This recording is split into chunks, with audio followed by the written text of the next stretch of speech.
Welcome, everybody. I am Dr. Deborah Fripp. I am the Executive Director of Teach the Shoah, and as a team, we at Teach the Shoah would like to welcome you to this program.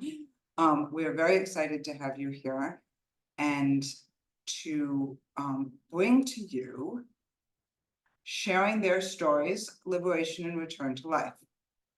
And I am going to turn you over to your lecturer for the evening, who is our esteemed Director of Holocaust Scholarship, Lynn Feldman.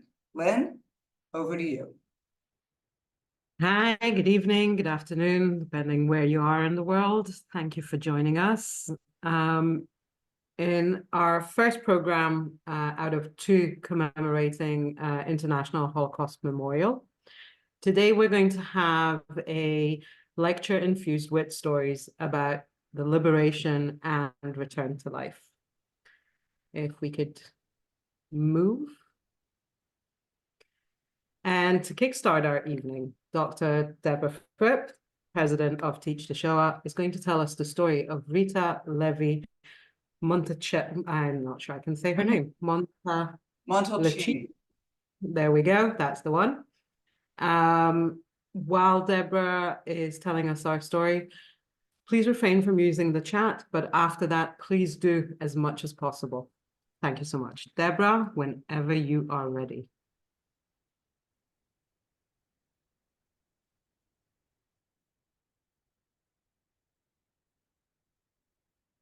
It's beautiful, idyllic almost.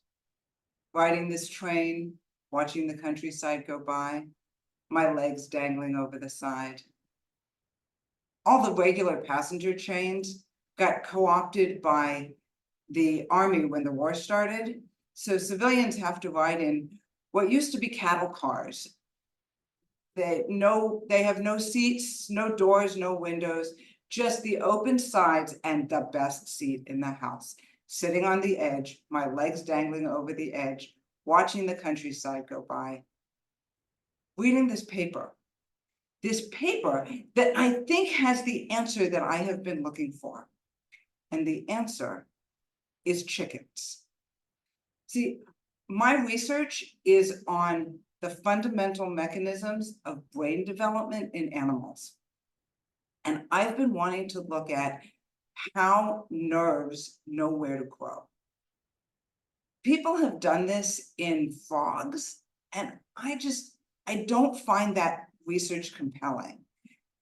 But this paper suggests that we can do it in chickens. And I think it might work that way. I think it might really work. Not going to happen anytime soon, though, because like all the other Jewish researchers in Italy, I lost my job at the university 2 years ago when the racial laws came into effect. It's too bad, though.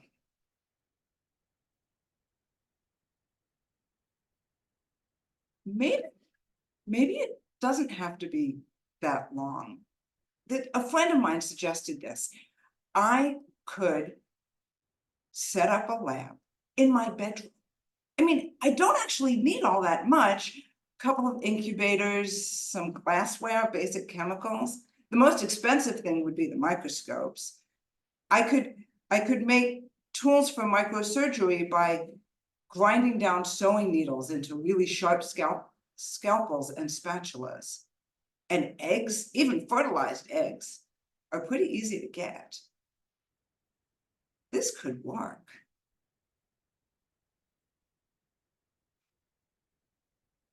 Again, the air raid siren is going off again.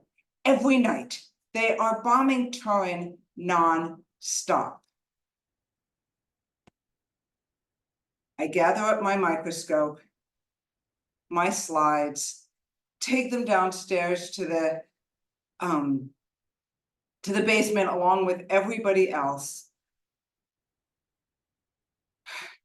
Pray that the building doesn't fall on us. It's been over a year since I created this lab in my bedroom. And I'm just starting to get the first real results. am starting to see evidence of a chemical that is telling the nerves where to grow. It is so exciting. I just wish the bombs would stop falling.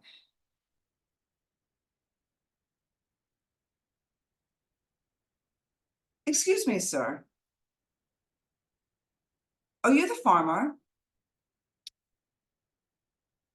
Do you have any eggs? I'm looking for eggs for my babies. There wouldn't happen to be a rooster in your hen house, would there? You know, fertilized eggs are more nutritious. He finds a couple. I put them in my basket, pay him for them. Cycle on to the next farm. See, the bombs did not stop falling, as you might imagine. And it eventually became too dangerous to stay in Turin. So we moved out to the countryside. I set up my lab on a small table in the sitting room, but eggs are really hard to come by these days. So I cycle around to the local farms, begging the farmers for eggs, for fertilized eggs, for my babies.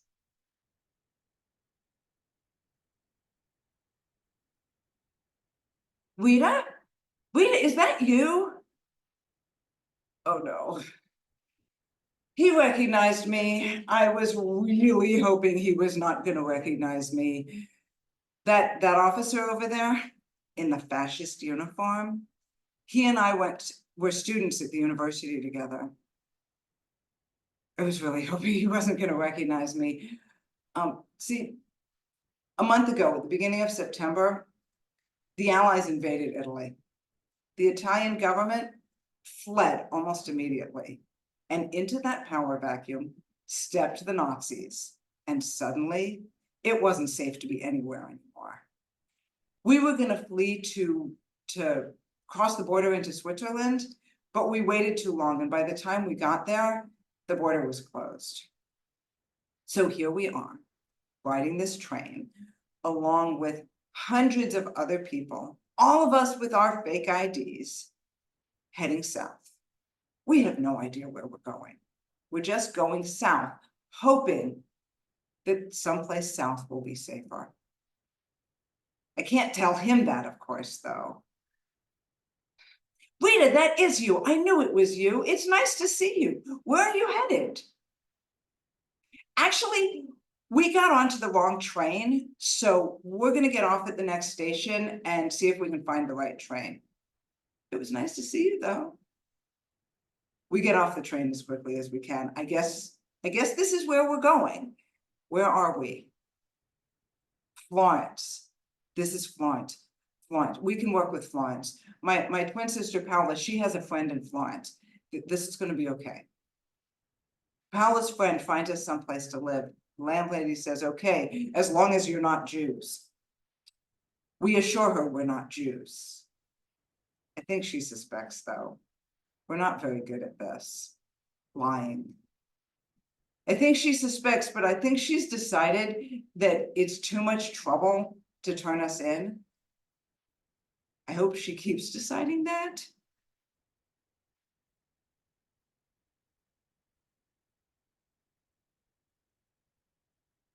I hate this feeling of helplessness. I'm supposed to be a doctor. I'm supposed to be a doctor, and I can't do anything. When the Allies liberated Florence, I volunteered as a doctor with the Red Cross.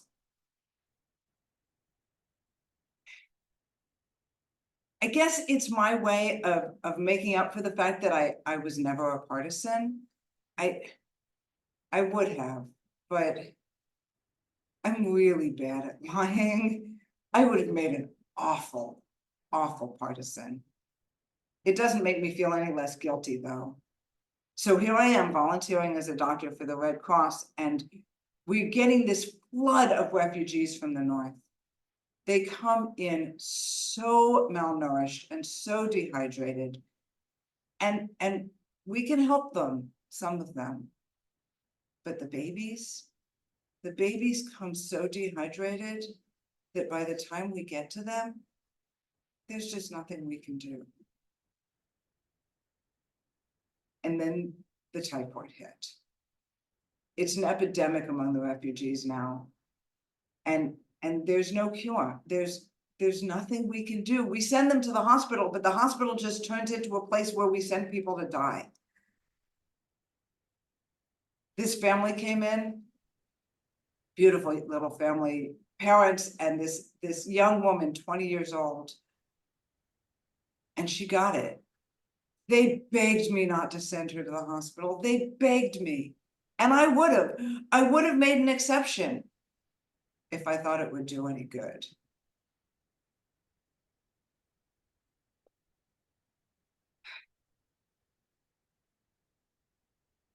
Why is this so hard? I should be happy. The war is over. I'm back in Turin. I'm back at my job at the university. I'm back at my lab bench. All the things that were so hard in that bedroom lab, where the most important thing was to get the stain to work at all, they're easy now. I should be excited. I should be moving forward with my research. I can do this now. And I can't seem to find the motivation to care. I don't understand why this is so hard.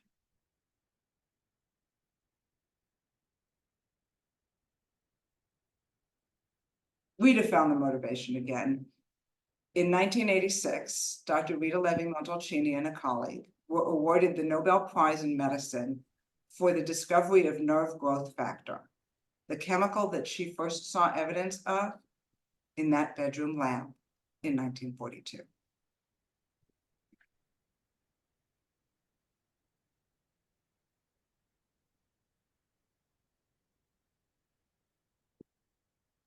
Thank you, Deborah. That was beautiful. If anybody would like to appreciate, please use the chat. And we shall go back to history. So Deborah has taken us straight into our first country that was liberated. Oh, beforehand, this is Dr. Rita. At a In much her life, not with chicks, but with rats.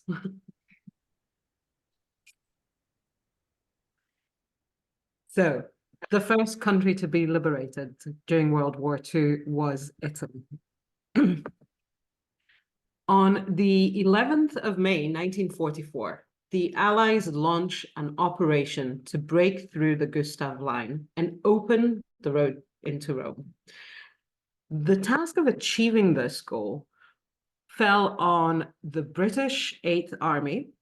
Now, the British Army also included Polish soldiers, Canadian soldiers, South African soldiers, soldiers from Australia and from New Zealand, all under the Commonwealth, apart from Poland. But the reason that we have Polish soldiers fighting alongside the British is because when the war broke out, a few years previously, the Polish government goes into exile to London.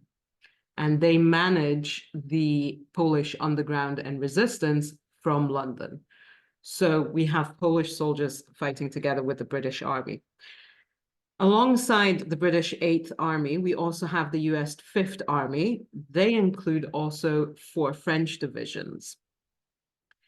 And this takes quite a few attacks onto the German commanding troops on the road into Rome, but they managed to break the Gustav Line and liberate Rome.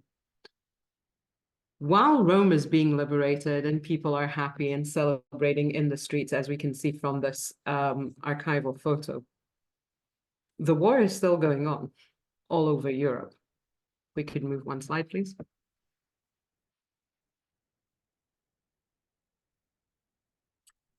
And in Auschwitz, Jews are still dying.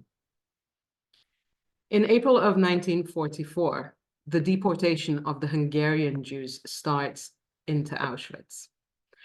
And every deportation has between 2,000 to 6,000 Jews arriving in Auschwitz, and the same amount usually goes up in the gas chambers. But on the 7th of October, 1944, we have a rebellion, an uprising that lasts just under 24 hours of the Sonderkommandos in Auschwitz. The Sonderkommandos were the units of inmates, mainly Jewish, whose sole work was removing the bodies from the gas chambers and moving them into the crematorium, day in, day out. The story of the uprising is a long story because the uprising was planned over months and months, and getting all the gunpowder and whatever else they needed to create this uprising took a long time. And on the 7th of October, the underground in Auschwitz, which was composed both of Jews and non-Jews, decide that the first thing that's going to happen is blowing up the gas chambers. And they do, they blow up gas chamber number 2. The explosion also hinders gas chamber number 3 out of 5 in total in Auschwitz. On the 29th of October, 1944, the remaining gas chambers in Auschwitz are closed and gassing Jews to death basically ends. If we could move one slide, please.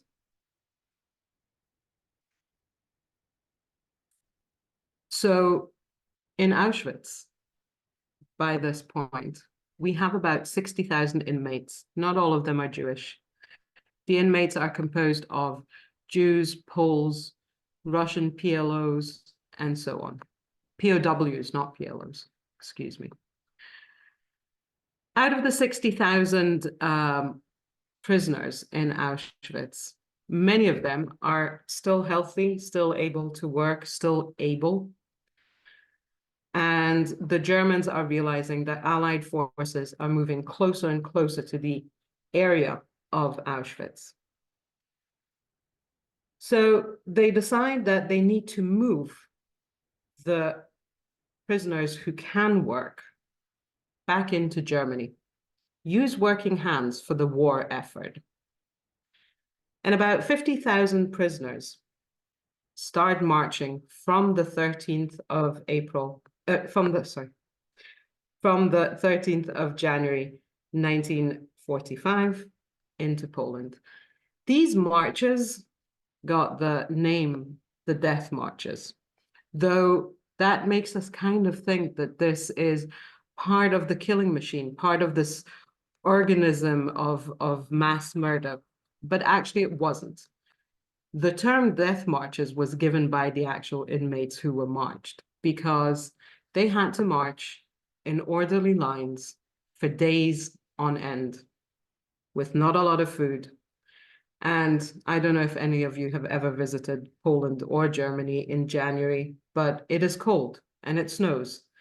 And they're walking around in their striped pajamas, if they had them, or very thin clothes. No real coats, no boots, no socks.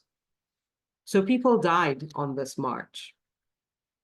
They died either from hunger or freezing to death, or if they broke the lines, they were shot and left to bleed out to death. We could move one slide. And I'd like to tell you a story of one person, who's one out of the many, who survived the death marches. The story of David Littner, known as Dougal.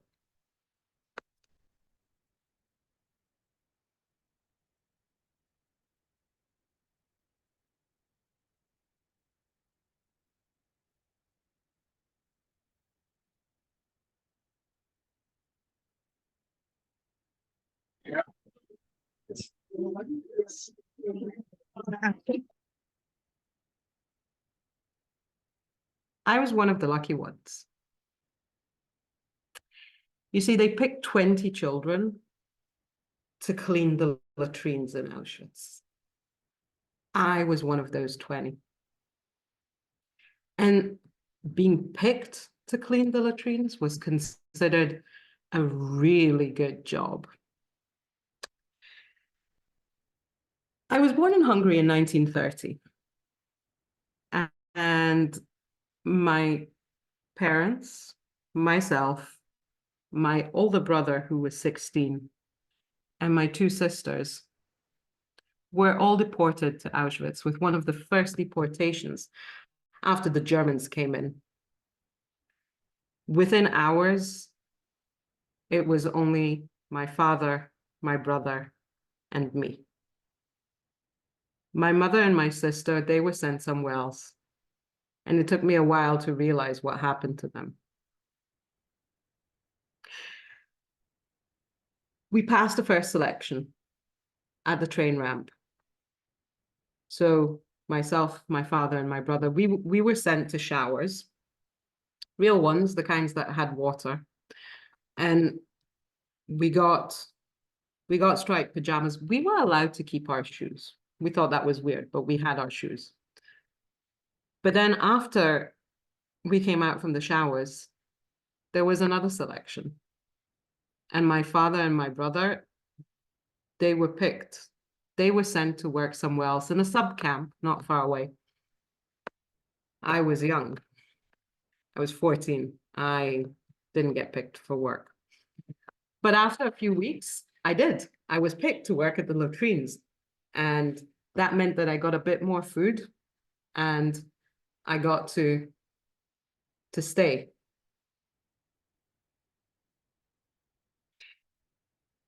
It was Simchas Torah, 1944. And Mengele, he needed more kids for his work. His work was a group of us, 20 of us, every morning had to march from our barracks to the train station of Auschwitz. That's over 2 miles of a walk. And we had to go there. And then we had to carry back potatoes, lots of potatoes. And we're schlepping these potatoes in orderly lines, day in, day out. And we had to look at this man that everybody knew that he was one of the ones that was responsible for my mother and sister. They died because somebody like Mengele, and maybe he himself, picked them to go to gas chambers. On the 18th of January, I've been doing this job now for a good few months, and I'm stronger now because I'm schlepping all these potatoes and walking every single day. But on the 18th of January, I was almost 15. And everybody in the camp was talking for days now because more and more prisoners are marched out from the camp.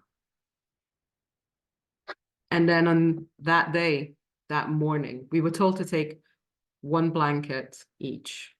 Not that there were more than one blanket per person. What a strange thing to say. But we were told to take one blanket and to start marching in orderly lines, 4 people in each line. And we marched and marched. No potatoes, no nothing. I'm so hungry all the time. When I was a boy, my mom used to tell us that in Eretz Israel, on the trees grew little binkalech, these like little hot buns. I don't even know if they were sweet or savory, but they grew on the trees. I'm walking. It's a full day now. And all I'm thinking about is, I'm going to find these bilkalech. I'm going to get to Eretz Israel. I'm going to pick them off the trees. Mama told me they were there. 3 days, minus 18. 3 days that I'm telling myself I am going to find bilkalech. People are falling down in the snow. They're dying. They're being shot. They're starving. I am not. I am starving, but I'm not because I'm imagining these little bilkalech. And I think about my mother and I think about my sister. And I can't see my father or brother. I don't even know what happened to them. After the war, I go back to Hungary. I want to find my family. I find my brother. He made it back to Hungary as well. And he tells me that our father died the day after he was liberated. I say to my brother Shmuel, we have to get to Eretz Israel. We have to go and eat the bilkelech Mama told us about. So we make our way, and in 1949, we get to Israel. There's a war going on in Eretz Israel. Shmuel and I, we both joined the army immediately. We're old enough. We've been around. We want to serve Eretz Israel. On the first weekend that I get off from the army, just a weekend off, I take a bus to Jerusalem. Somebody tells me there's a big market, a shuk. So I go to the shuk, and in the shuk, there's this stand. And this guy is yelling, falafel, falafel, come get your falafel. Oh, soldier, come, have a falafel. And I tell you, it's these bilkelech. They're small, they're round, they're hot, they smell amazing. And I buy my first bilkelech, sorry, my first falafel. This is heaven. This is what has kept me through my death march. This is what has brought me here. Mama was right. Okay, they don't grow on trees. They grow in this massive pot of oil in the middle of the shuk, but it's real. Every year on the 18th of January, I buy the biggest portion of falafel and eat it because I'm alive, because Am Yisrael is alive. My family has been doing the same. Everybody's been doing this. Do you know, last year, just before Dugo passed away, he had the biggest honor of not just him and his family, and also other people having falafel on the 18th of January. The whole government, the Knesset in Israel, for their lunch break, had a falafel. Dugo was right. Am Yisrael Chai.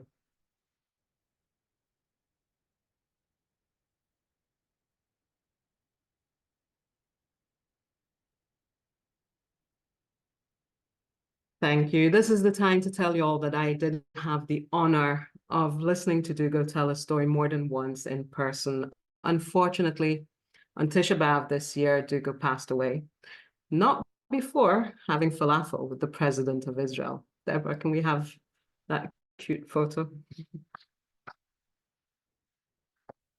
So this is Dugo with President Herzog at the residence. And this year I can tell you that this just carried on. So next year, on the 18th of January, have a falafel. Okay, so let's carry on. So Dugo gets together with all the other people who were on the death march from Auschwitz. They all get liberated in different areas in Germany. But in Auschwitz, there are still inmates. There are about 7,000 Jews and others, Poles and Russians, who are left behind. They're left behind because either they were ill or too young or not strong enough. And the Nazis just did not want that burden. And they left 7,000 inmates in a locked up camp with no running water. But what most of the people didn't know is also no electricity. So theoretically, those gates with the electrical forces were actually disabled, but nobody knew because everybody knew if you touch the gate, you die. So these 7,000 people are left in the camp. The Red Army, the Soviet army, gets to Auschwitz on the 27th of January to find 7,000 people left in the camp. They liberate the camp, but they have a little hiccup because by this point, the Soviets have already liberated quite a few camps, and they know the atrocities that they find in these places.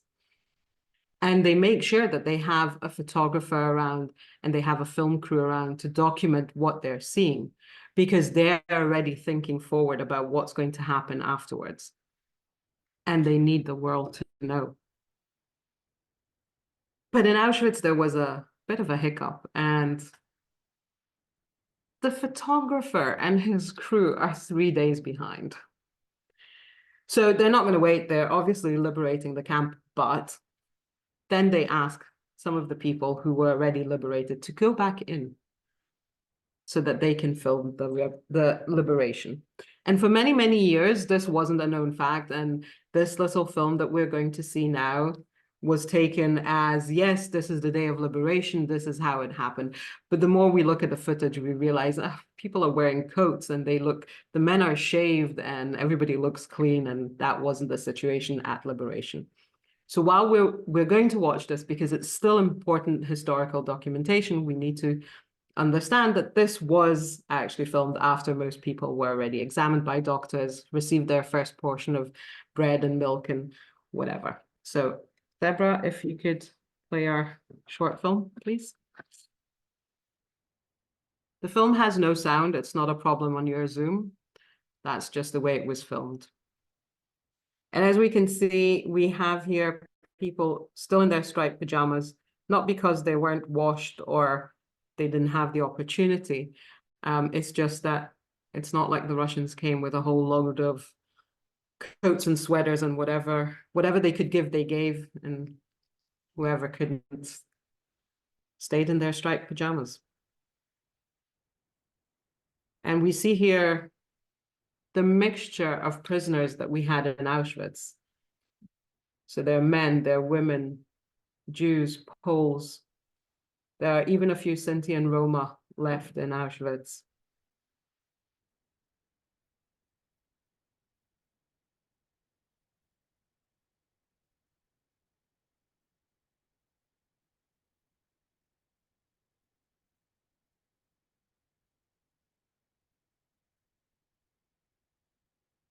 So this is what Auschwitz looked like from above.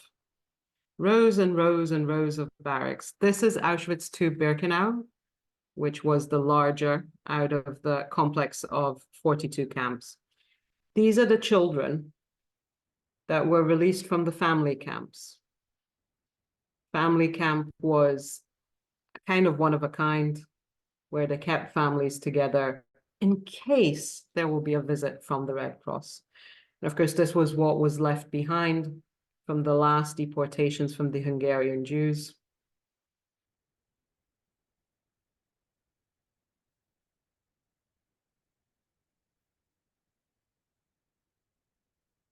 Everything was utilized. Some of these children were children from the Mengele barracks, where they were experimented on, and some were from the family camps. And from the last deportations, as gassing stopped, whoever entered Auschwitz remained to live for however long they could. I know those were tough images to watch. Let's move forward.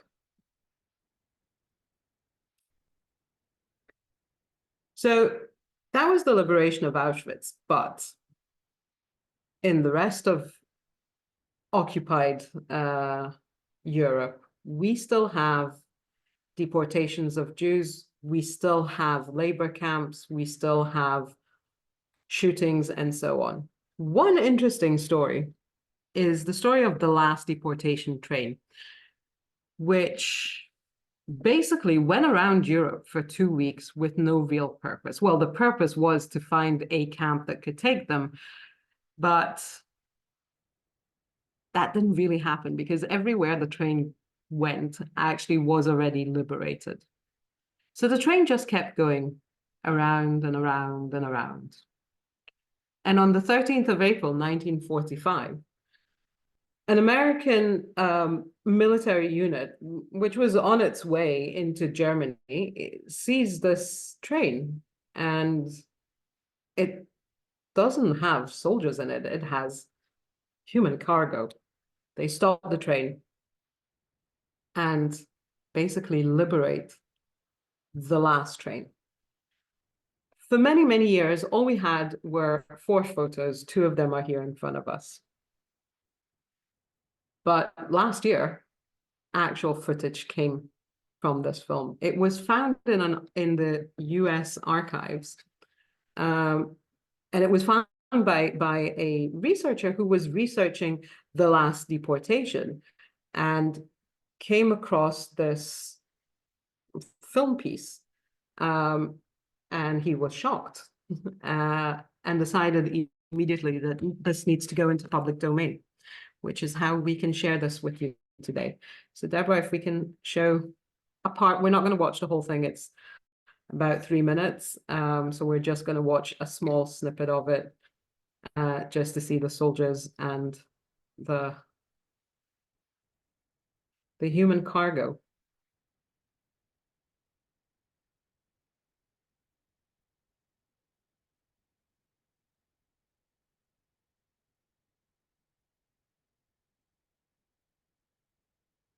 So the researcher who found this footage then started to explore who actually filmed this. And it was filmed by somebody from this American unit who used his own personal camera just to kind of show this thing that was very unexpected, because they've seen camps by this point, the Americans. They've liberated camps. They've seen the atrocities. They just haven't seen it on its way, right? And this train was on its way. So those over 2,000 Jews who were on the train, women, children, elderly, sickly, healthy people, were supposed to be gassed to death, but luckily they survived. Excuse me. So anyway, if anybody wants to see the full film, it's called A Train Near Magdeburg, and you can find it on YouTube. Let's move on. We're jumping forward.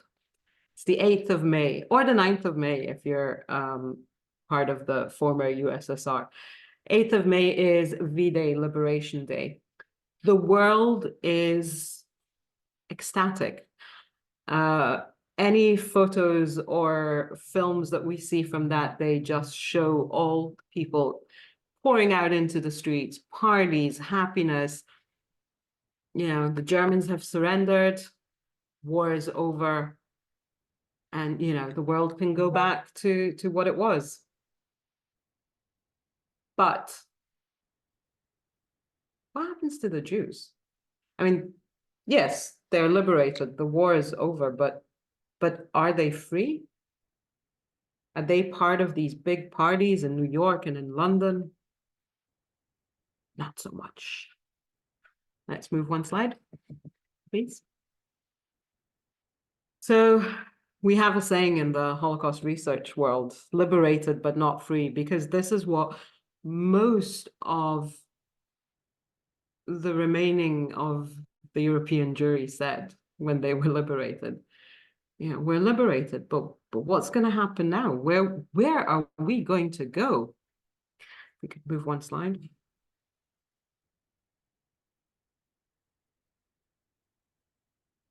A lot of Jews want to go back home. You know, like Dugo went back to Hungary. And many Jews try to go back to Poland or to Latvia or Lithuania or wherever they came from. And what they find is that in most places, even if the building where they used to live still remains, their house is no longer theirs. And nobody wants them there. The Poles or the Lithuanians or the Ukrainians who've taken over their properties, they don't want to give it up now. They don't want to give them anything. So Jews start gathering in different places. And one of these places is a very small town in Poland called Kielce. Jewish refugees gather in a form of dormitory, for lack of a better term, or a bed and breakfast without breakfast. And they're trying to figure out where they're going to go. And in the meantime, this is a place to stay. It's a roof over their head, and there's running water and heat, or so they think, because in Kielce something happens that hadn't happened before. Now, the war has been over for a year, and the Jews are going around Europe trying to find places to stay. And in Kielce happens a tragedy. Today, we refer to this as the Kielce pogrom. What happens is, on one sunny day in July, was actually the 1st of July, in 1946, a 9-year-old non-Jewish boy by the name of Henrik has a fight with his father and leaves his house. He wanders around without telling anybody where he is. And he returns only after 2 days. His parents are frantic, they're hysterical, their child is missing. This is obviously a big problem. But when the boy comes back, he says, "I was taken." And the parents ask him, "What do you mean you were taken? Where were you taken?" Yes, I was taken into that big building where all the people are. Pointing in the direction of where this building is, where all the Jews are. Henrik's father takes him immediately to the police station in Kielce and forces Henrik to tell the story again. And the boy tells him. Now, in this building, there's 180 Jews, all refugees. They're not necessarily originally from Kielce, but they're all Polish descendants. The police decide that they're going to investigate this. And as the police officer, together with Henrik and the father, started walking from the police station towards this building, more and more people who know that everybody was looking for Henrik ask, where are you going? What are you doing? And the rumors, they catch fire. Everybody is now saying it's the Jews. The Jews stole this boy. And by this point, we already know that Henrik was kept in a cellar and they were going to bleed him out to death. So guess what? They could make matters in July. The crowd grows larger and larger and much more violent. In the meantime, the Jews in the building are hearing this racket and they hear what's going on and they get very stressed and they get defensive, obviously. And the clash starts. And the clash ends with 42 Jews killed, another 40 injured, and one Polish guy dies by being stomped on from other Poles who were trying to attack the Jews. Modern day pogrom, modern day blood libel. But yeah, this happened. At the end, Henrik actually admits that all he did was wander about and made it to the forest and back, and he never set foot in that building. But it didn't matter anymore, because now we have 42 Jewish people who are dead and another 40 who are hospitalized.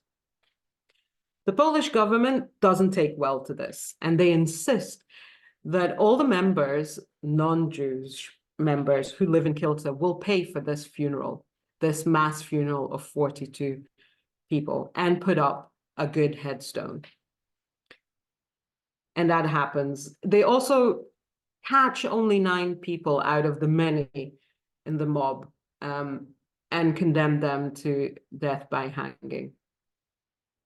But this reinforces the Jewish understanding of these Jewish refugees that they can't stay there. They need to leave.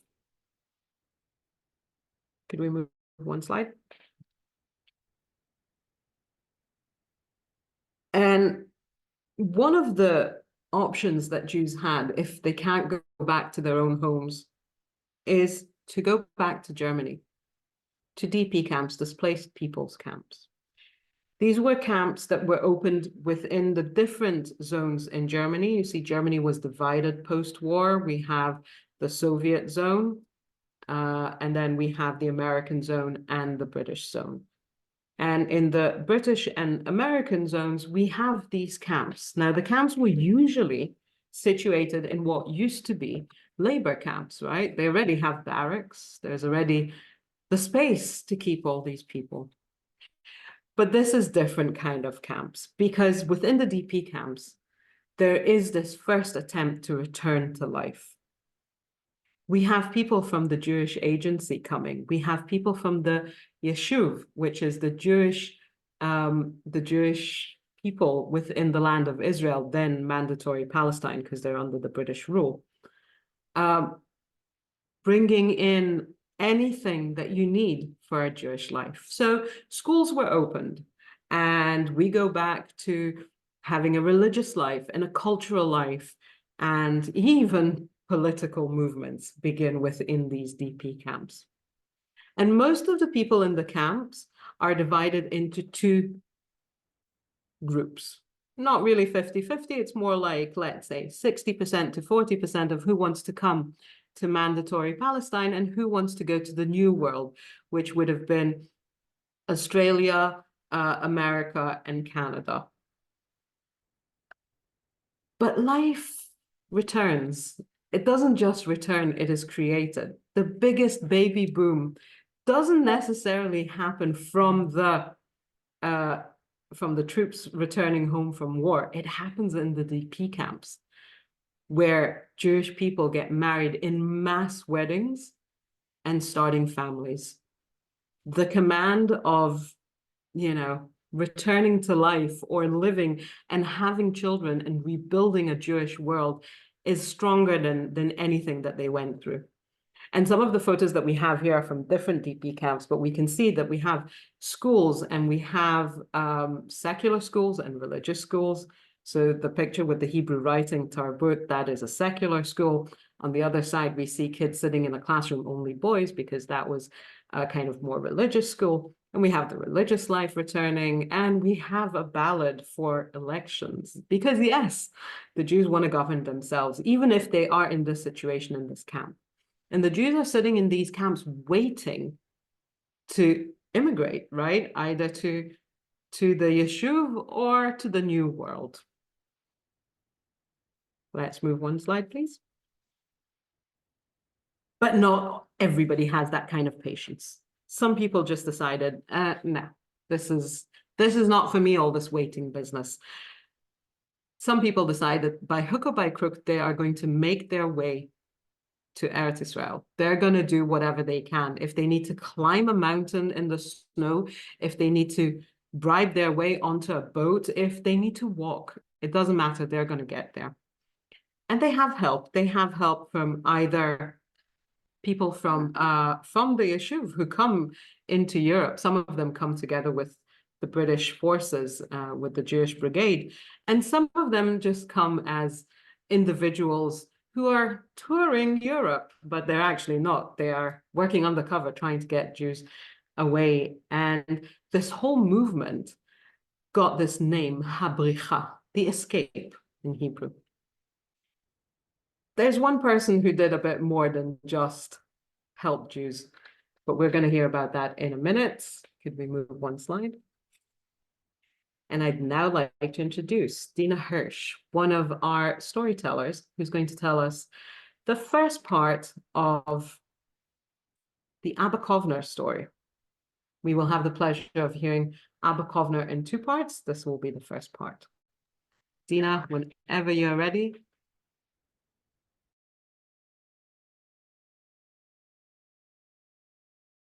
Thank you, Lynn. My father was the leader of a small partisan group in the forests of eastern Nablus. He was successful enough that the Nazis put a price equal to $2,600 on his head. He had no illusions of surviving the Holocaust and often said, "The chances of surviving are 1,000 to 1, but at least we would have a say in how we would die. And along the way, we would avenge the deaths of our parents, siblings, other family and friends, and our Jewish brothers and sisters." I rarely saw my father get angry, but one thing that would set him off was hearing someone say that Jews went like sheep to the slaughter. It was especially egregious when Jews uttered this phrase. My father preferred to quote the words of Abba Kovner, one of his heroes.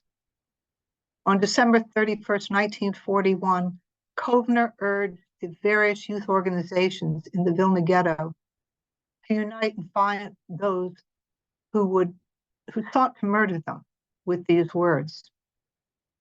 Jewish youth, do not trust those who are trying to deceive you. Hitler plans to destroy all the Jews of Europe. We will not be led like sheep to the slaughter. True, we are weak and defenseless, but the only reply to the murderers is revolt. Brothers, better to die as free fighters than to live by the mercy of the murderers. Arise, arise with your last breath. Kovner was arguably the first person to assert that Hitler was planning to kill all of the Jews of Europe. He was 23 years old when he delivered this stark and prescient pronouncement. Can we have the first picture?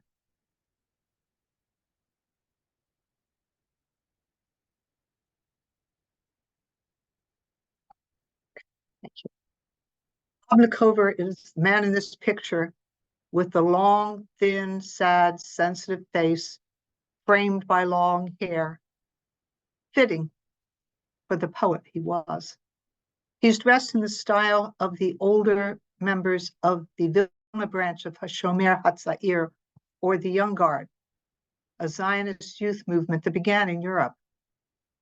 He wore his shirt collar above his jacket collar, and had his wide pants stuffed into his boots, a look for which he became well known. The Germans established the Vilna Ghetto in the fall of 1941. Kovner and Wittke Kempner, who would become his wife after the war, united the youth, turned the youth group into a partisan cell with Kovner as commander, and then later he became the leader of United Partisan Organization, an amalgamation of the various youth organizations in the ghetto.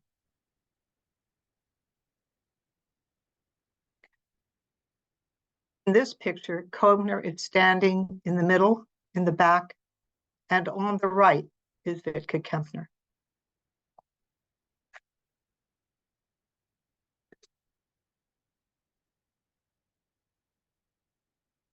When the ghetto was finally liquidated in 1943, he and Kempner led many of the remaining Jews out of the ghetto through the sewers, following their fellow partisans into the nearby Rudniki forest. The Avengers, or Nakam, as the group was called in Hebrew, destroyed over 100 miles of train tracks, 5 bridges, 40 enemy train cars. They killed an estimated 212 Germans and rescued 21 Jews. Kovner strongly believed that Jews could earn self-respect through fighting, but that they must fight as Jews. And he refused to have his groups absorbed into the Lithuanian or Russian partisan groups. In July 1944, they helped the Red Army liberate the ghetto. By this time, Kovner had lost several close family members, as had almost every Jew in Europe. His cherished mother, Rosa, his father had died before the war, his beloved younger brother, Mikhail, and his brother Henya's daughter, Sala. In her biography of Kovner, Dina Perret wrote that he recalled the last time he saw his mother in September 1943 in this way. Kovner's mother came running out of the family's apartment, hands raised in supplication. "What will happen to me? What can I do?" she asked her son. Kovner later recalled, "I had no answer," and he never saw his mother again. And the fact that I had no answer has troubled my sleep ever since, he wrote. After Vilna was located, Kovner traveled to his home at 7 Poplavska Street, and he was sitting on the sidewalk mourning his family when a Christian woman who had been his neighbor walked by and recognized him. She said in surprise, "Are you still alive? We hate you. Go away." It was then that he decided that suicide, which he had contemplated more than once, was out of the question. Kovner decided that continuing to live was one immediate form of revenge. Following the war, Kovner also traveled through the liberated countryside, including stops at Auschwitz, Treblinka, and Majdanek. Seeing the evidence of the Nazi killing machines heightened his desire for a revenge that would do justice in an unjust world, both as punishment and as a warning for the future that the Holocaust would not be forgotten. Kovner and his avengers had two goals. The first was to exact Old Testament-style justice to the Nazis, an eye for an eye. 6 million Germans for 6 million murdered Jews. Their plan A involved poisoning the water supply of 5 German cities: Nuremberg, Weimar, Hamburg, Frankfurt, and Munich. Plan B would involve specifically poisoning prisoners of war held by the American forces. Their vital second goal would involve getting as many survivors to mandatory Palestine as quickly as possible. By mid-1945, Kovner had recruited 50 men and women to help implement Plan A. Disguised as engineers and workers, the Avengers infiltrated the water supply systems of each target city and learned how the water was pumped into homes. Then in September, Kovner sailed to mandatory Palestine to obtain the necessary poison, leaving Kempner in charge of the group. He sought the support of the Yeshuv's Jewish leadership. While Chaim Weizmann, president of the World Zionist Organization and future president of Israel, appeared to be the most receptive, different historians have questioned his level of involvement, but somehow Kovner obtained the poison.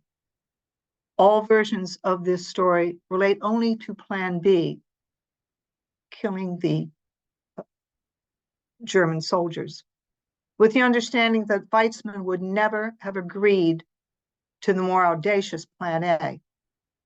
Leaders of the Yeshuv opposed large-scale retribution against Germany after the war, fearing that it would diminish support for the establishment of the Jewish state and for Jews in Israel, and Jews in general. While sailing from Egypt to France in December 1944 with the 2 canisters of poison, Kovner heard the false name under which he was traveling called on the ship's loudspeaker. Suspecting the worst, he threw one of the canisters overboard, and he handed the second to an accomplice with a note and a message for Kempner that she should proceed with Plan B. Kovner was arrested by British authorities and spent 2 months in prison in Egypt before being transferred to a prison in Jerusalem for another couple of weeks. Joseph Harmatz was selected to execute the new plan, which had as its target Stalag 13D, an Allied POW camp in Nuremberg, with a population of 12,000 Nazi prisoners. This new plan called for poisoning the bread rations. The Avengers had an inside man in the bakery that supplied the daily bread rations. A large amount of arsenic was smuggled into the bakery and hidden underneath the floorboards. Early on April 13th, 1946, 3,000 loaves were coated in a mixture of glue and arsenic. The New York Times would later report that 2,283 Nazis became sick as a result, with 207 hospitalized. None, however, died.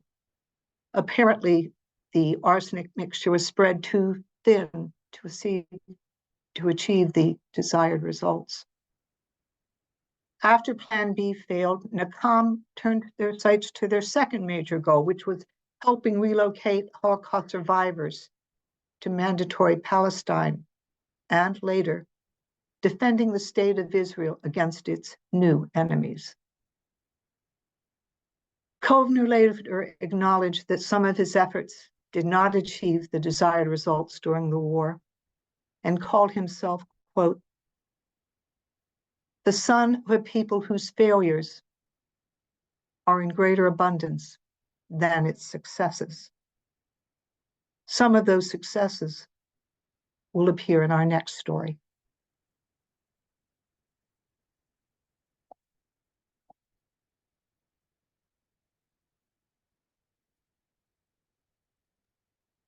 Thank you, Dina. That was amazing. So we've already introduced Abba Kovner, so we're not going to go back to those photos.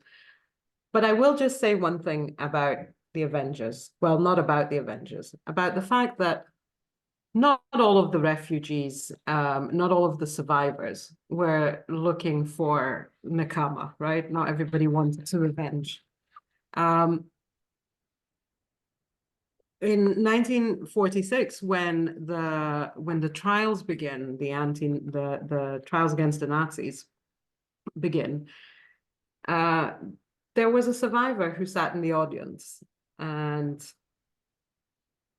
he says to himself, I'm 2 feet away from Goering. All I need to do is jump over this tiny little fence that keeps us from them. Just put my hands around his massive neck. But no. What's the point? That same person also afterwards, in 1962, was at the Eichmann trial. This time, there's a glass box around Eichmann. It's not that he could really jump over and do something. But he does come out saying publicly that not all the survivors wanted to kill the Nazis. But I think there was quite a good sentiment for Kovner's Nakam, and he wasn't the only one, and his group wasn't the only one. We do know of other Avengers, so to say, who roamed Europe after the war. Right, let's carry on.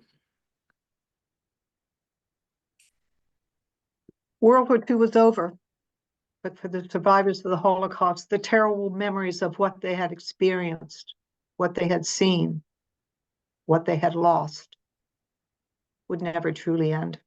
That is very true. That is very true, probably till today.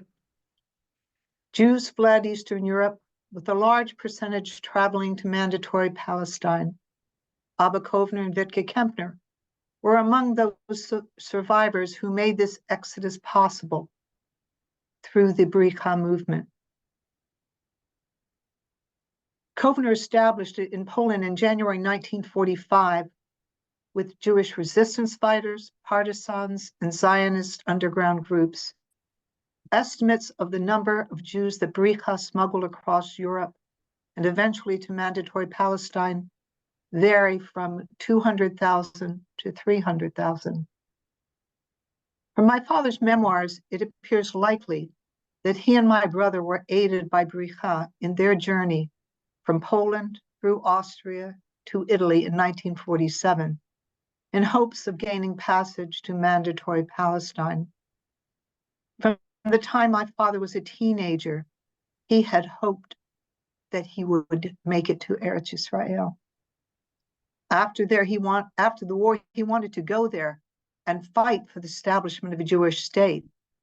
He said more than once, having a Jewish state was something worth fighting for and dying for, if necessary. Unfortunately, my mother, who was the only survivor of a family of 72, suffered 2 nervous breakdowns while they were in Italy. She thought she saw Nazis everywhere. The doctors told my father he had to get her out of Europe. Forced to choose between his wife and his lifelong dream, he chose her. An American cousin of my mother's sponsored their immigration to US. They arrived on April 13th, 1948, just a month before the State of Israel was established. Kovner and Kempner arrived in Mandatory Palestine in the spring of 1946 and settled in kibbutz Ein HaKoresh. In December 1947, Kovner joined the Haganah, the underground military organization of the Yishuv, which was integrated in today's IDF, the Israeli Defense Forces, after Israel proclaimed its independence in May 1948. That month, Kovner was promoted to captain in the Givati Brigade under Commander Shimon Avidan. He had hoped for a commanding role as a fighter, but instead was appointed information officer with responsibility for raising morale and combat levels. The Givati Brigade was responsible for 27 communities from Tel Aviv to the south and would engage the Egyptian army during the War of Independence. Part of Kovner's responsibilities included establishing a troupe of entertainers and an orchestra to perform for the soldiers, and bringing in outside performers, which included Leonard Bernstein. New immigrant soldiers received Hebrew lessons, and Kovner translated the orders of the day into Yiddish and had others translate them into other languages as well. He recruited local residents to volunteer as host families for the immigrant soldiers, and they would take them into their homes when they were on leave. On the eve of battle, Kovner would accompany the units to their departure point and remain with them until the last minute, emphasizing how important each battle and each soldier was to the war in general. He became best known for his battle pages with the header, "Death to the Invaders" on the top. These leaflets contain news from the Egyptian front, biblical quotations, and essays whose purpose was to keep up the soldiers' morale. However, the tone of the pages, which called for revenge for the Holocaust and referred to the Egyptian army as vipers and dogs, upset many Israeli political and military leaders. His very first battle pages started a major controversy when it accused the Nitzanim garrison of cowardice for surrendering to overwhelming Egyptian force. Kovner had written, "To survive as long as the body lives and the last bullet breathes in the clip is a disgrace. To fall into the invaders' captivity is shame and death." Harsh words indeed. And yet, Kovner advocated for the humane treatment of captured Egyptian soldiers and innocent civilians. An investigation was held, and Nitsanim's members were praised for their valiant efforts in light of poor communication, lack of reinforcements, lack of ammunition and food, and the high number of casualties. Many Israeli leaders, including Prime Minister David Ben-Gurion, praised the defenders of Nitzanim. Kovner was asked to tone down his vitriol in future editions of the battle pages, but he refused. When pressed further, he said he would do so only if his commander, Shimon Avidan, ordered him to. Avidan backed his information officer's efforts, of which he once said, "For us, the pages were like ammunition, and they encouraged us to make superhuman effort." After Israel gained its independence, Kovner immersed himself in his writing and in the design and construction of several Holocaust museums in Israel, including the Museum of the Jewish Diaspora in Tel Aviv, which is now the Museum of the Jewish People. In 1970, he was awarded the Israel Prize in Literature for his poetry. On May 4th, 1961, Kovner testified at the war crimes trial of Adolf Eichmann. He repeated the following lines from his December 1941 manifesto, directed to various youth organizations in the Vilna Ghetto. Jewish youth, do not trust those who are trying to deceive you. Hitler plans to murder all the Jews of Europe. We will not be led like sheep to the slaughter.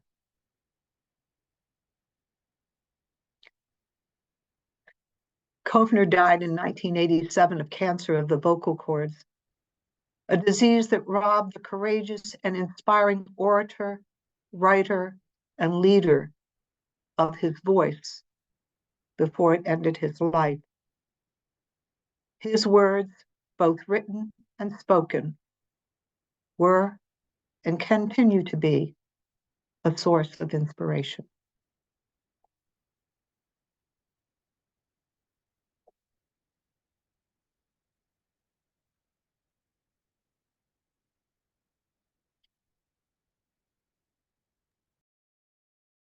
Dina, thank you so much. That was amazing. And he was such an inspiration. Thank you for that. So to round off our end of the war and liberation and return to life, some people like Kovner ended up in mandatory Palestine, then Israel. It was a difficult road coming from Europe to the Holy Land. And some went to other countries. But at the end, the most important thing is that people survived and the Jewish people carried on. Could we have our slides back up?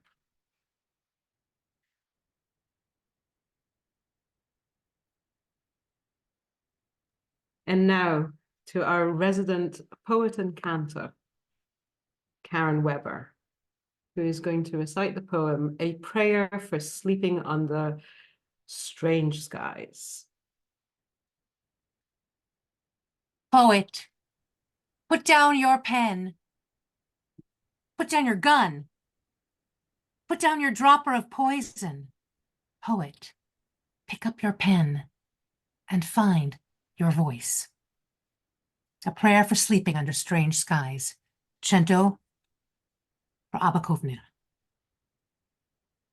A slow-growing cancer shrivels his larynx, a seething figure swaying. O God, mighty and awesome, death is not preferred. You turn my inner ear to a dark murmur, never again to hear my own voice. Sloan Kettering.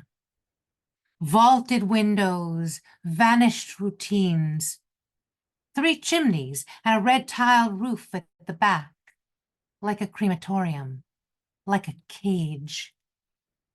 Those within its walls, stripped naked, captive.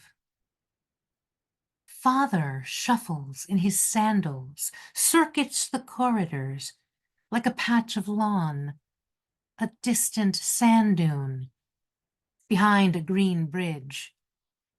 Mother wipes her tears, click, knits a warm sweater for her son on his way, clack. 30 years after their stormy deaths, mother and father steal away from my small white room. How little do we need to be happy? A ½ kilo increase in weight. A morning without aspirin. 2 circuits of the corridor. Like a sealed spice box kept waiting, fills the nostrils with flutter, swallowing the vowel, before it drops and mingles with unrest. When leading a band of harried fires, employ rhythmic movement of the needles between your fingers, standing on the ramparts, face to face with the enemy. Almighty God, forgive my sins. Grant me favor when I lead the congregation in prayer. Needles become fringe, rooms empty of yesterday's light.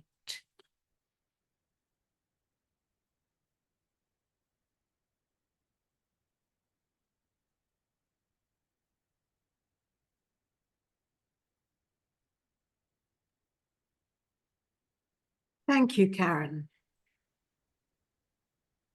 Okay. Q&A, Deborah?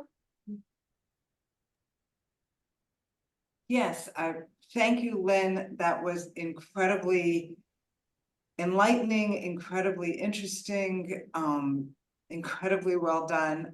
And we are going to go now to a Q&A. So I'm going to spotlight Lynn, but I'm also going to spotlight myself so that you and I can start talking and start bringing in some of the questions that have come up. And I want to bring on the storytellers and Karen in a few minutes, but there were a couple of questions that came up in the chat as we were doing this, and I wanted to come back to them before they got lost. So someone asked, when we got to the Auschwitz and we were watching this video of Auschwitz, that was taken 3 days later. And I thought this was a really interesting question that had not occurred to me. You know, wasn't it incredibly traumatic for people to go back into the camp three days later to get this video taken? So to be honest, most of them hadn't left the camp yet, because where would they go? There's a war going on. So a lot of them stayed within the compound of, this was filmed in Birkenau. Auschwitz is a complex of over 40 subcamps. There's Auschwitz I, which is the one with the Arbeit macht frei sign at the entrance. And then there's the one that we saw with all the barracks, which is Birkenau, known as Auschwitz II. So they didn't have where to go. Many of them stayed anyway within the camp. So that was one aspect. But the other aspect was also that basically the survivors also want the world to know. And by this point, they know what newsreels are, and they know what, you know, printed photographs can do, and they want their story to be told. Not all of them, of course, and I'm generalizing here, but it was a joint decision between the survivors and the Soviets that this could be filmed, and the participants do this because they agree to. And again, a lot of them were still in the camp anyway. They're just clean. And I mean, this film and pictures from this, and the picture of the children showing their hand, this is something that, you know, is very known. And it used to be years ago, before I knew this, and, you know, we were asked while guiding Holocaust material, you know, oh, you know, how kids look good, you know, they're bundled up. And it never made sense to me. And once I learned that, of course, they were bundled up. This is 3 days after they've already received all these donations, and people bring them stuff into the camp and whatever, then it makes sense now that they're clean and the men are shaved and, you know, dressed better than they would. I mean, there's this one scene that we saw in the film of an older woman lying in a barrack, and she has got a coat and a shawl and a hat, and this was not life in the camp. No. This is after. So yeah, so that's fine. But thank you for the question. That's a good question.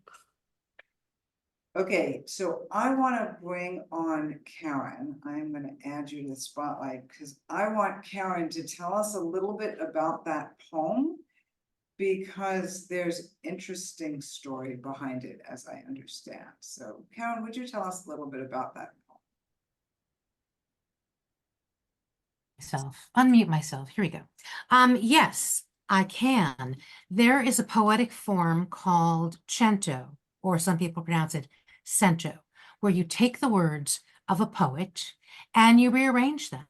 And so what I did, these are all, except for the first couple of lines, they are all the words of Abba Kovner. I took them out of a poetic volume of his called Sloan Kettering. And in fact, the name of the poem is the name of one of the poems in the book. And I made a collage. I took his words and I moved them and I massaged them and I reordered them and came up with this form in poetry called cento. Neat. Yeah. And like all the poems that you do for us, this was written for this program. Absolutely. In fact, when I spoke with Lynn, I like to tie in whatever it is I'm doing to whatever is being spoken by storytellers and told. And so this worked out great to be, to be sort of part of Dina's, the end little wisp of what Dina did. I kind of picked up that thread and yeah, absolutely. Thank you.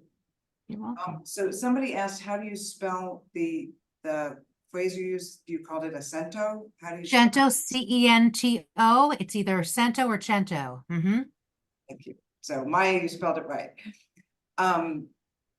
So actually, having said that, I would like to bring Dina on here. I'm gonna add Dina here and then maybe unspotlight Karen to talk to us a little bit about making that story. And all the connections to it. And in the process, somebody asked a question earlier that I think you as a child of survivor who's told this story might be able to speak to, because she's also a child of survivors who's starting to think about, she's going to take our next course about telling her story. And Dina took one of our earlier courses. And she was wondering whether there was trauma that came up in you when you started working on telling your father's story. So that's a secondary question to the Abba Kovner story, but maybe you can address both of them. Well, I grew up knowing some of my father's story, but in 1976 and then continued in the mid-80s, both my brother and I started interviewing him. And so we have from him a transcription of 12 hours of tapes. And I've read those tapes and I've listened to them many times. And while the horror of what they went through does not diminish, it's a little bit easier to work through. And Lynn is the one who provided me with 2 books about Abba Kovner. Took a while to get through them, I will say, but I had heard of him, as I mentioned in my story, because he was one of my father's heroes. He was the one who said, "We will not go like sheep to the slaughter." So I knew when Lynn asked me if I'd be interested in presenting on it, that indeed I would. And it was a marvelous opportunity to learn so much more about this incredible individual. And to anyone who's thinking about taking the storytelling class, do it. I'm hoping to take the advanced one this spring. Yay! Yay, Dina! Thank you. And that was not a paid public That service was, yeah, we announcement. didn't tell her to say that. So thank you for the endorsement, Dina. Joanne, would you put your question in the chat? It just better for us to do it that way. I appreciate the raised hand. So we want to, I'm gonna go back to the two of us. There was a question that came directly to me about, related to Rita's story, so let me tell you a little bit, some other things about Rita's story. The question was, when was Italy occupied by the Nazis, and when was Florence liberated? So Italy was occupied in September 1943, which was when the Allies invade on like September 2nd, and something within a week, the Italian government goes into hiding, and the Nazis immediately occupy Italy, which is what Rita and her family are responding to when they leave Turin and go into hiding. Florence, so they go into hiding in basically the beginning of October in 1943 in Florence, and Florence is liberated on August 11th, 1944. So they were in hiding for something like 9 months, which is a lot. Couple of things. So I have been wanting to tell this story for quite some time. Some of you know this, most of you don't. I am actually trained as a biologist. I have a PhD in biology, and so long before I was doing this kind of thing, I had Rita Levi-Montalcini's autobiography because she was a Nobel Prize winning biologist, and I had read it because she was kind of one of my heroes, you know, somebody who had done this really awesome thing, and in this really neat, difficult way. And actually, I hadn't even connected it to the Holocaust until I read it in somebody was highlighting Holocaust survivors, and they highlighted her, and I went, wait a minute, yes, I know that story. I love this story, partially as a biologist, because the idea that you can't sit around and not do your research really speaks to me. But there were a couple of things in the story that I really thought were interesting that I didn't realize as I was telling it. One was, you know, we think of cattle cars as something that the Nazis used, but apparently they were also being used in other parts of Europe just as transport. I mean, she was riding a cattle car not because she was forced to, because that's the way people moved around. That's what they were using. And I had not realized that. The other piece of information that doesn't get into the story because she wouldn't have known it at the time is in that epidemic of typhoid, antibiotics became generally available like 3 or 4 months later. And if they had had them then, they would have been able to do something about the typhoid epidemic, and it was just a little bit too early. And I thought that was really an interesting problem of things, when do things happen? Well, okay, so that cattle cars with no toilets, but I don't know that necessarily the short range train cars would have had toilets either. Lynn, what do you know about this? So no, the trains in certain parts of Europe that did use cattle cars regardless of the Nazis, it wouldn't have been cramming in 100 people per cart, right? It would just be you climb on, you sit wherever on a thing of hay or whatever it is. So not exactly the same, but definitely no toilets in these carts. And some of the older trains in Europe, regardless, for short range travel, didn't have any kind of facilities. So that would have been the norm. They were only using these for short range transport anyway. I don't think you would take a cattle car from Italy to Brussels, for instance, which I didn't tell that part of the story, but she does do at one point after she loses her job. So and to answer the question about trauma from my perspective, I am not the child of survivors. I do not have family Holocaust stories, but there is an interesting distance that happens even when you're telling somebody else's story. You know, I'm telling the story in first person, but it's not my story. And the fact that I know that it's not my story is one of the ways that we keep the trauma away. Lynn, you want to tell us a little bit about Dugo and this story that you told? Because this was also a story that really spoke to you in a particular way. Yeah. So as a Holocaust guide, I like to visit other Holocaust museums in Israel and in the world. And a few years ago, I ended up going to a small museum in the south of Israel, a museum called Testimony House Beit Adut, which is dedicated to the Hungarian Jewry. And I kind of wandered around the museum, and Dugo was one of the stories that I heard there. And I became obsessed with this guy who saved himself by dreaming about food and then having a falafel and deciding that this was the food that he dreamt about.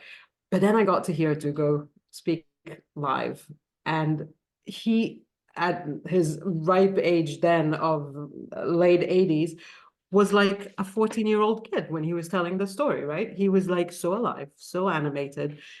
And I just ended up following his story and kind of trying to find out as much as I could about him. And the people at Beit Adut, who became also friends afterwards, were telling me all these amazing stories about him this year after he passed. And one of my favorite stories is he used to go to the youth trips to Poland as the testimony person, telling his story. And inevitably, if he ends up in Auschwitz with the group, he would tell his story in Hebrew to the Israeli group. But then if anybody passed by and see him, he would tell his story again in whatever language, whether it was English and kind of broken other languages. But one year he decides that he's going to take his children and grandchildren to Auschwitz. And he ends up sitting on the steps of the barrack with his oldest grandson. And he's explaining what life in the barrack was and how, how working at the latrines basically gave him a better life because he got more food. There were more rations for people who worked in that kind of job. And it was a summer day, and as he's sitting, he pulls up his sleeves and he's got a number because he was a prisoner in Auschwitz. And two German tourists walk by, and they're staring at him because they see the number. And he says to them in perfect German, come, I'll tell you about this if you're interested. And they want to touch the number. And his grandson is mortified. He can't, what is this? And Dugo just puts out his arm, and these two tourists, they touch his arm and immediately apologize. This is something that we come across quite a lot in tours in Auschwitz, where if you see Germans, they apologize to a survivor if they see one. Not all, but it is a kind of thing. And he sits these two boys down and he tells them his story. And the following year, these two boys with their families come to Israel. They go to the museum and they see the museum and meet him again. And his grandson was telling this during Dugo's Shiva. And as he was talking, all I could hear was Dugo. And that was the day I decided, well, now I want to tell Dugo. Because as long as Dugo was alive, I wanted him to tell his story. Because he told the story in the best possible way, as most survivors do, but he was so special. So now I feel I want to carry his torch and tell a story. So, well, you did it wonderfully. Thank you. thanks so much. And thank you everyone for your questions. And I think given the time, that, we will. Oh, wait, sorry, there was one short question about Abba Kovner's family, from Violet, so Violet gets an answer. I might. So Kovner's son is a famous artist in Israel today. A lot of his artwork is very influenced from Abba's stories and actions through the years. And I don't know if that's what you mean by carrying on his kind of legacy, but nobody went into the kind of military political thing in his family after him. But his son's art does get reviewed quite a lot, and then he brings up his father over and over again. So that was me. Okay, so I'm gonna share, I'm gonna unspotlight both of us. And share the last couple of slides. So first, we need to tell you all the photos in this presentation were taken from these sources, probably except the photos of Guido Levi Montalcini. I'm not sure where those come from, but Those were taken from the Italian Jewish Museum. I should have put that in. I'm sorry. So we want to tell you about a couple of things that are coming up. On Tuesday, we are having another program in honor of Holocaust Memorial Day, but it is really different from this. It is more of a ceremony. It's, if you've ever been to our Light from the Darkness rituals, this is very like that. It's aimed at an interfaith audience, but also a Jewish audience. It's going to include Cantor Karen singing. It's also going to include stories and the text written by myself and Violet Neff Helms, who is here. As we mentioned, we have a storytelling class. So if you are the child of a survivor and have or grandchild and have a story you want to tell, and even if you're not like me and you just want to learn to tell these stories, come join us. And it's a 6 weeks, 2 hours a week for 6 weeks. It's a wonderful course, as Dina will tell you. Somebody commented that not this time, maybe in 6 months. There should be another one happening in August. So if you can't make this one, the August one may be your better bet. And just some contact information. Thank you for coming. Please stay in touch. Please be on our mailing list. If you want to support free workshops like this, free programs like this, teachtheshoah.org/donate is where you can do that. And thank you very much for joining us. And good night. Thank you so much, everyone.